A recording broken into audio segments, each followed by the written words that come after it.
variably thin to promote heterogeneity, variable density in the stand.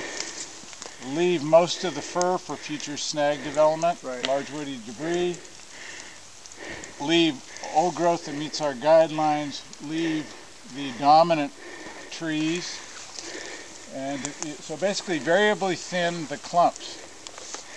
So what we did out here is we approached the clump. We had to define a clump since there is no such definition. So I looked at some genetic material on the size of clones and whatnot, and I just said, okay, 50 feet is the furthest extent we're going to consider an individual clump to be treated individually.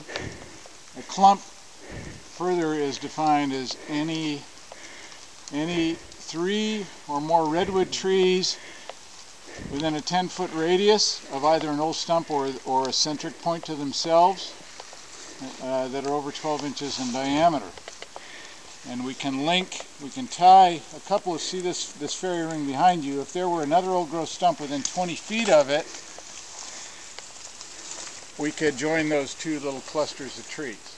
Anyway, then we go to a random number table. Further, the prescription says don't thin any clumps completely.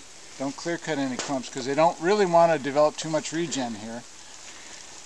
And you may though thin 10%, 10% not at all, and then 10% heavily. So we create this random number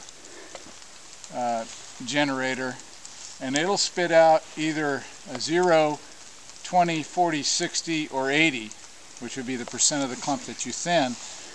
In order to prevent bias, we say first to our markers, you walk up to a clump, you determine where the clump is.